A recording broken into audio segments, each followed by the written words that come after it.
Jamais un mois de juin n'avait été si électrique, offrant parfois un spectacle hypnotisant, comme ici à Paris au début du mois. 180 000 éclairs ont déjà touché le pays, et c'est à Chardonnay, en Saône-et-Loire, que la foudre a le plus frappé selon Météo France. 73 éclairs au kilomètre carré, dans cette commune d'à peine 200 habitants. On a le droit à des orages d'été, les éclairs de chaleur, etc. Mais je crois qu'on n'a jamais vu comme ça, pas dans mes souvenirs du moins. Ça tonne énormément dans le village, il y a des lumières à travers les volets la nuit, le chien qui a peur parce qu'il n'aime pas ça.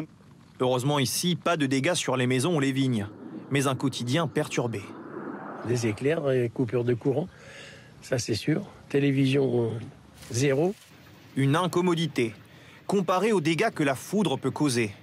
Depuis le début du mois, plusieurs maisons ont été incendiées après ces orages, comme ici en Seine-et-Marne. Là, il y a des pompiers sur le toit.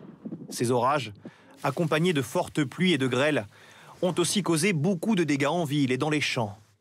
Ces phénomènes orageux se produisent lorsque les températures sont très élevées. Le mois de juin a connu des périodes de canicule. Mais normalement, l'air froid qui arrive après est censé atténuer le phénomène. Là, la différence, c'est que l'air froid ne l'a pas emporté rapidement.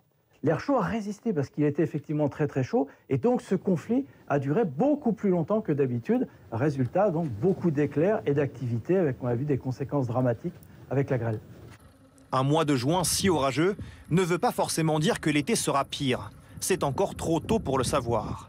Le record absolu d'éclairs en France remonte à 2006, c'était en juillet. 370 000 éclairs avaient frappé le pays.